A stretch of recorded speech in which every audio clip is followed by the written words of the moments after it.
Hallelujah.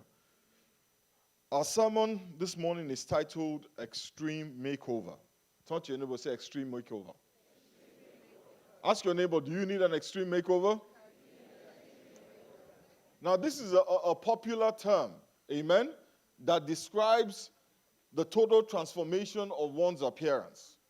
The idea behind an extreme makeover is to take someone that was not very attractive or did not look very attractive and subject him or her to a process of plastic surgery or face beatings, weight loss, and wardrobe overhauls.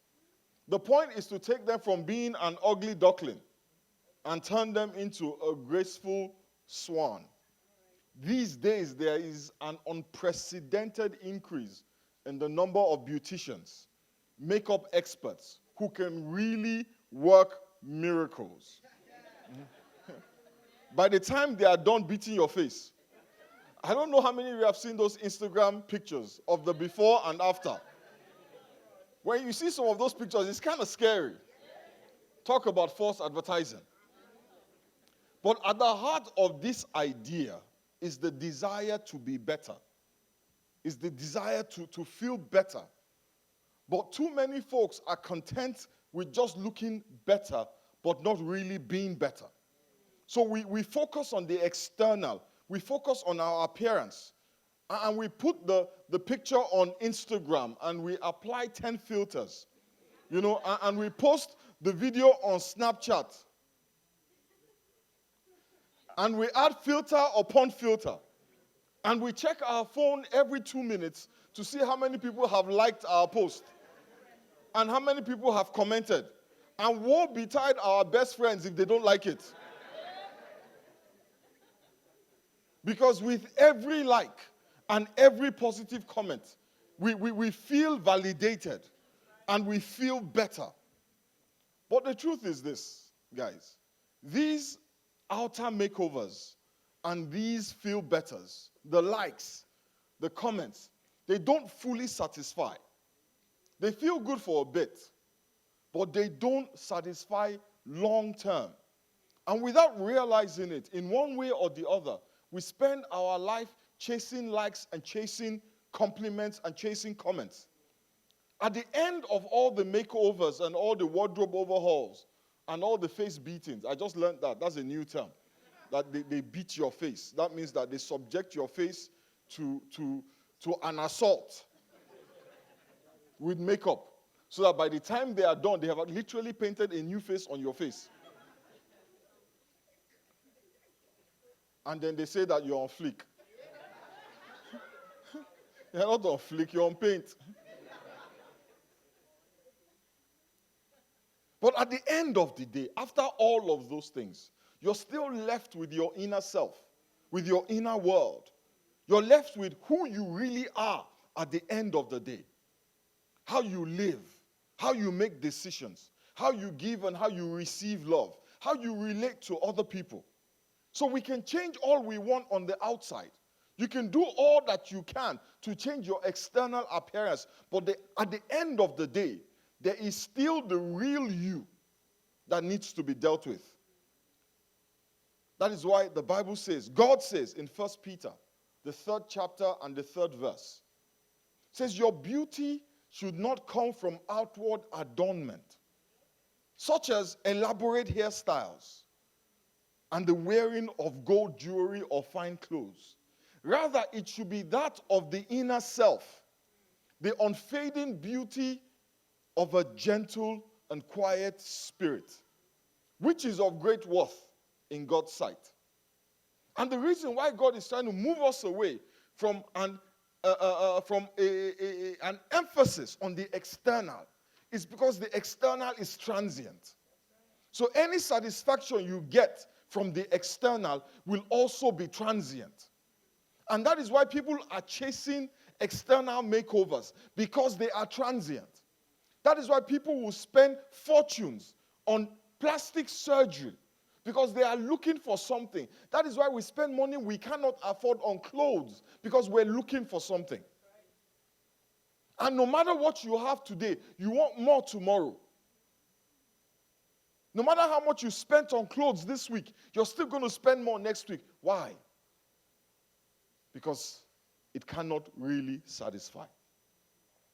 So over the next few weeks, we're going to be talking about an extreme makeover, but God's extreme makeover. It's more radical. It is life-changing and has the potential to make you a more attractive person without spending a dime to hire a face beater, without spending a penny at Macy's for a wardrobe overhaul. So today, I want us to do something. I want us to take our before pictures. Amen? And also talk about what the after will look like. So do me a favor. If you've got a smartphone, whip out your smartphone. Whip out your smartphone. Amen? Do you have a smartphone? Don't you have a smartphone? Bring out a smartphone. Okay. Don't worry, I'm not going to make you do anything crazy. If you have a smartphone, can you hold it up? Even BlackBerry, please hold it up. Excellent. Now, I want you to do something for me. I want you to take a selfie in church. Go on. Do your pout. Cock your head to the right. Guys, you can flash your watch, whatever. Take a selfie. Amen. Now, post it on Instagram without any filters. No filter. Remember, this is the before picture. And I want you to caption it. Yeah? Hashtag before. Hashtag extreme makeover JHD. Hashtag church. Go on. You do it all the time. Why are you acting like? Just one. I know some people now, they're going to spend the whole day. Please, no Snapchat. Just Instagram. Or Facebook. Amen? Hallelujah. Hashtag before. Hashtag extreme makeover JHD. And hashtag church. Too many. Okay, hashtag extreme makeover JHD. Some people are struggling because they can't spell.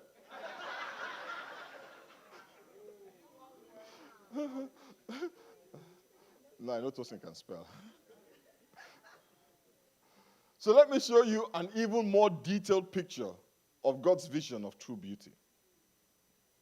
Turn with me to the book of Galatians, the 5th chapter, and the 22nd verse. Galatians 5 and 22. It says, when the Holy Spirit controls our lives, he will produce this kind of fruit in us. This kind of fruit in our lives. Love, joy, peace, patience, kindness, goodness, faithfulness, gentleness, and self-control. Here, there is no conflict with the law. This is the after picture. This is what God wants you to be. This is what God wants to make you over into. But let me first explain what Paul meant by there is no conflict with the law. What Paul was saying to the folks in this church is that you are spending all your time focusing on the external. The Old Testament had about 613, 650 laws. And these laws were things that you did. And when you did them, everybody saw you and concluded you were a good person, you were a holy person, you were a righteous person, you kept the law. And they would give you titles, and they would give you accolades, and they would give you compliments. And what that did is that it made them feel really good. But Paul understood that they were only outward actions without an inner foundation. So Paul was telling the folks in this church, not this church, you're not like that. We don't focus on the external here. Here we're very spiritual. We don't worry about what we wear here. Cough. Paul was telling the folks in that church, not us, that church, not to be so focused on the external that you forget the things that matter most. Love, joy, peace, patience, kindness, goodness, faithfulness, gentleness, and self-control. Those things matter more than the label of your suit. Those things matter more than who designed your top. Those things matter more than the color of the sole of your shoes. Hallelujah. Paul said to them, says, none of these things are in conflict with the 613 laws. Self-control is not in conflict with the law. Being beautiful on the inside is not in conflict to looking good on the outside. Amen? You can be beautiful on the inside and look good on the outside. But when you are so focused on the outside that you forget the inside, when you pay more attention to make sure that your socks matches your shirt than how you behave, you need an extreme makeover.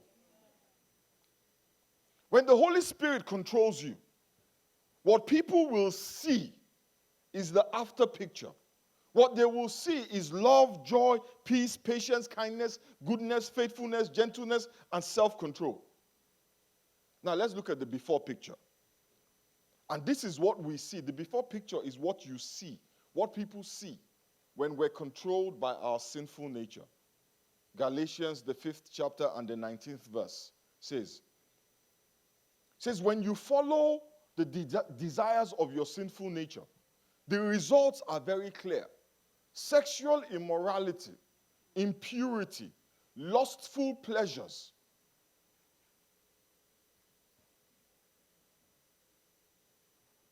Why you leave me hanging, man? Okay.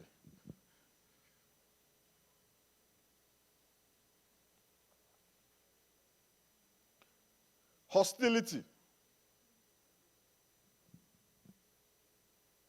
quarreling, jealousy, outbursts of anger, selfish ambitions, divisions, the feeling that everyone is wrong except those in your own little group, envy, drunkenness, wild parties, and other kinds of sin. If you look in the mirror and this is what you see, you need an extreme makeover. Let me read it again, just in case you didn't hear. Impure thoughts, sexual immorality, eagerness for lustful pleasure, hostility, quarreling, jealousy, anger, outbursts of anger, selfish ambitions, divisions, the feeling that everyone is wrong except those in your own little group, envy, drunkenness, wild parties, and other kinds of sin. You need an extreme over. God said you are ugly. Hallelujah. God said you are ugly and you need an extreme makeover. You're not attractive. There's nothing attractive about drunkenness. There's nothing attractive about outbursts of anger and selfish ambitions. There's nothing attractive about jealousy. I'm sure we all want the after picture.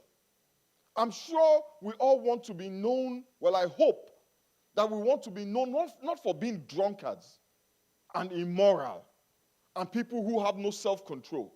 I'm sure we want to be known for our kindness. I'm sure when people see us, what we want them to see is that we're good, that we are gentle, that we have self-control, that we are faithful. But if we look in the mirror,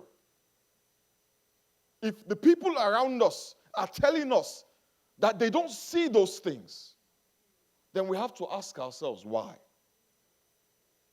Galatians 5 verse 17 says, the old sinful nature loves to do evil, which is the exact opposite of what the Holy Spirit wants.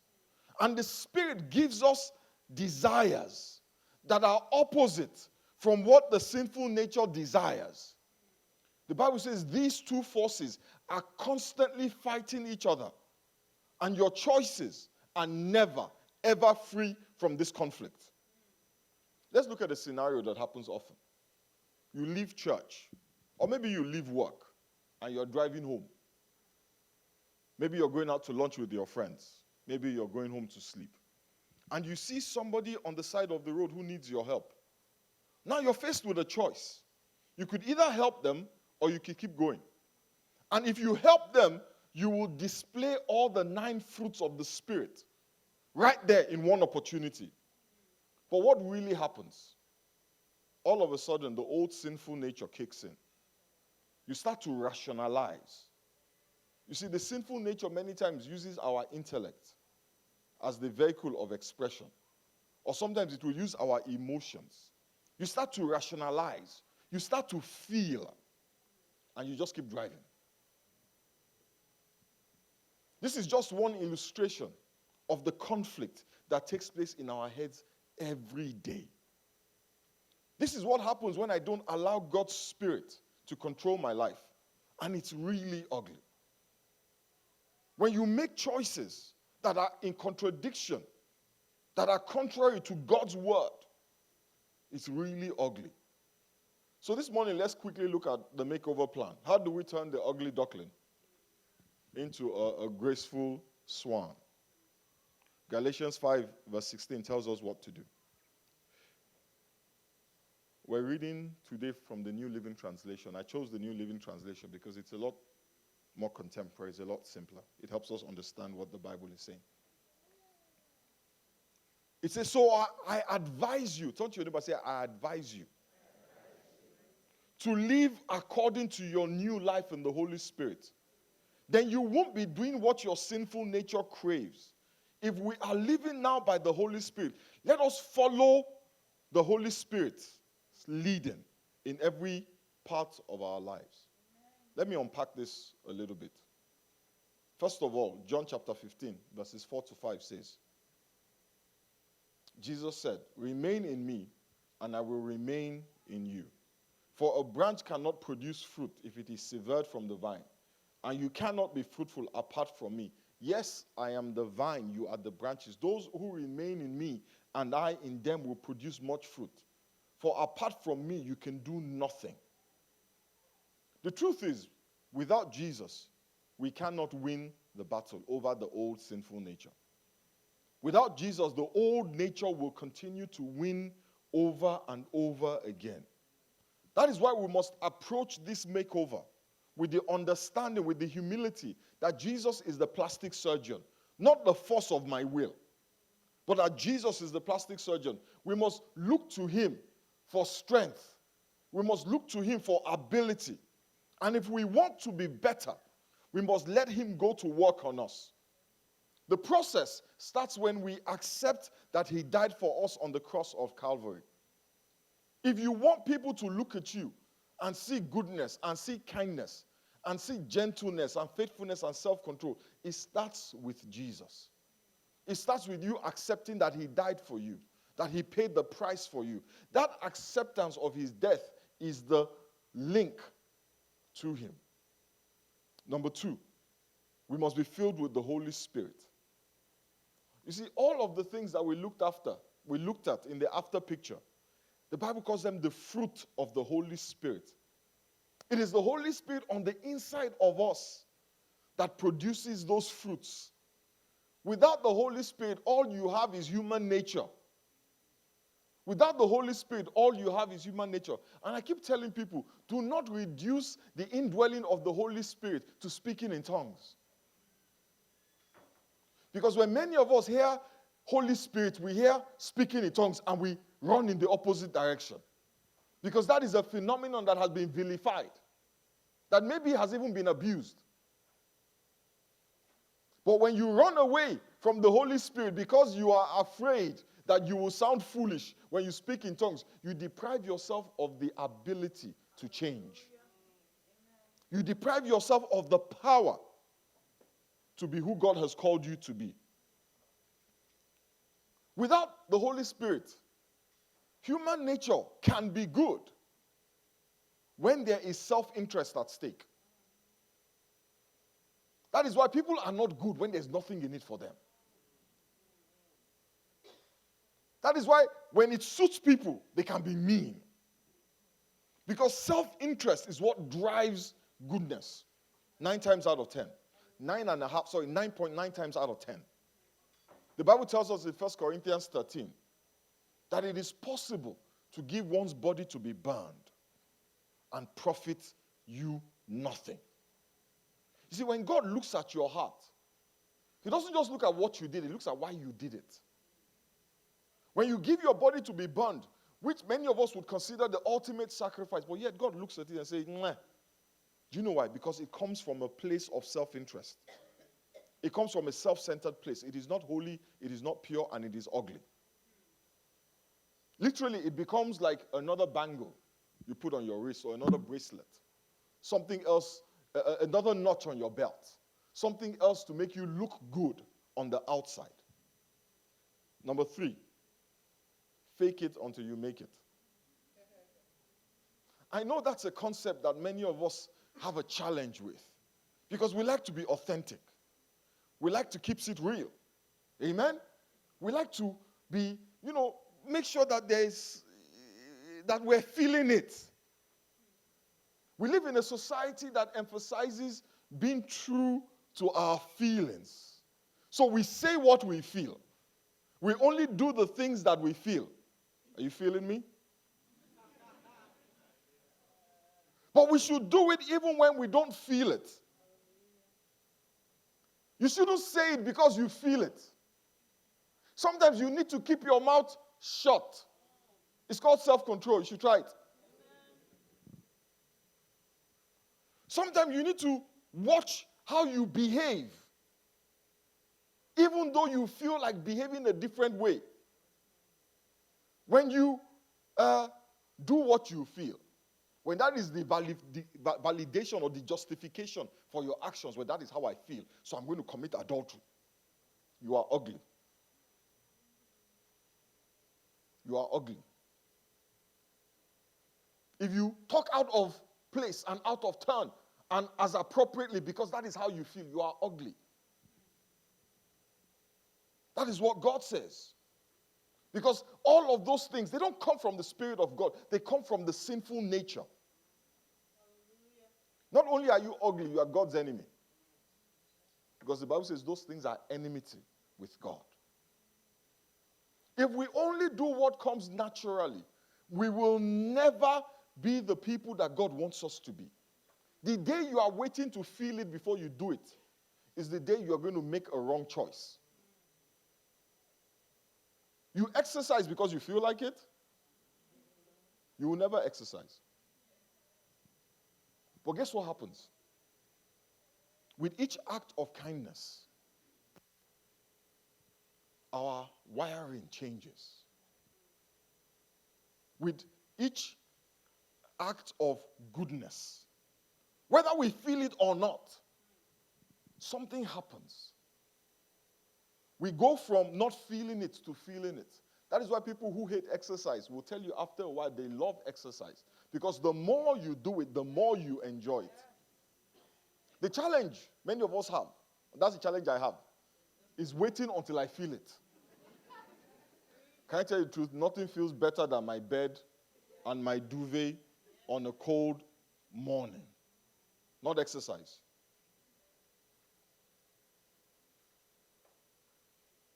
And what happens? Your body deteriorates. Your soul deteriorates. Your spirit deteriorates until you become a caricature of what God ordained you to be. And people who see you instinctively can sense it. Just as we can see the pounds. You can't hide it. Where I come from, they say character is like smoke. You can't hide it. And many of us are ugly. Because we do ugly stuff. We need an extreme makeover. The Bible says, as many as are led by the Spirit of God, they are the sons of God. Not the ones who are led by their feelings. Don't you ever say, if you're led by your feelings, you're ugly. You need a makeover. I know some people are sitting next to their spouses. Be careful. With each act of kindness, every time I refuse to submit to the old man, to my sinful nature, every time I refuse to submit to my feelings and to my rationalizations, I become more and more like God.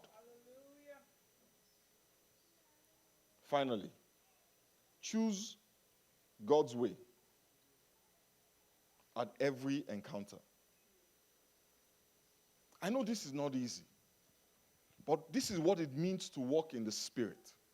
Choosing God's way at every opportunity. And the reason why a lot of us don't choose God's way, there are two reasons why we don't choose God's way. Number one, we're afraid of consequences. We're afraid of consequences. If I give this person $5, I'm going to be poorer, and he might take my $5 and go smoke weed. If I do it God's way, I might suffer loss. I might look stupid. People may misunderstand and think I am weak. My husband may think I am dumb. My wife may think I'm a pushover. We're worried about how other people will view our actions. But the God who asked us to do these things, He knows, the Bible says, the end from the beginning. He knows what will happen when He tells you to submit to your husband. He knows what will happen when He tells you to love your wife, even as He loved the church and died for the church. He knows what will happen. He knows what she will say. And He says, it's okay. Because what I have for you is more than that. Amen. What does it profit you if you gain the whole world? Everybody's afraid of you. But you lose your soul. You're ugly. The second reason why we don't choose God's way is because we don't know God's way. We don't know God's way. Many of us do not instinctively know God's will because we don't know God's word. It is not a part of our programming. It's not a part of our subconscious. If you go into a restaurant and you don't know what's on the menu and the waiter says to you, what would you like to eat? I don't know. I don't know what you've got. I can't choose because I don't know. God's way has to become a part of your subconscious. It has to become a part of the fabric of your being. It has to be part of the way that you think. And the only way that happens is by reading it. How do you know the menu if you've never studied the menu? Read it, meditate on it, memorize it. Joshua chapter 1 verse 8 says, study this book of instruction continually. Meditate on it day and night. So you'll be sure. Guess what happens when you meditate on it day and night? It becomes a part of your programming. It changes the code of your mind. It rewrites it. It changes your mental wiring. So that ugliness becomes an occasional issue for you. Like a breakout that happens once in 6 months. Than the reality of your daily life. It says only then will you prosper and succeed in all that you do. Have you ever met someone who looked good and then you got to spend some time with them and found out they were self-centered jerks? How attractive would you rate them after you got to know them? And that is the reality. God's plan for an extreme makeover is an inside job. It's an inner makeover. And it promises to make you look good. Let us bow our heads and pray.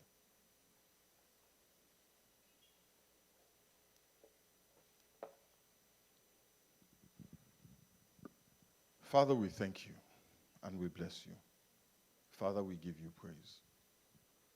Father, I know that we all desire to be good, to look good. I know that we all desire for people to see the gentleness and the faithfulness and the self-control. So we ask today that, Father, you help us. For those of us who do not know Jesus as Lord and Savior, who have not even started this journey, we ask that you bring us to the point where we recognize that your Son is the way, the truth, and the life. And without him, there is no salvation. His name is the only name by which we may find deliverance, even from the sinful nature. Almighty God, we ask that you will bless us with your Holy Spirit. We ask, Almighty God, that the voice of your Spirit in our ears will be louder than the voice of the world, the voice of our flesh, and the voice of our sinful nature. Help us, Almighty God, to help us that your voice will be louder than our rationalizations and our emotional excuses to doing that which is your will. Almighty God, that your name may be glorified, that your glory may be revealed in us. We give you praise and glory. In Jesus' name we pray.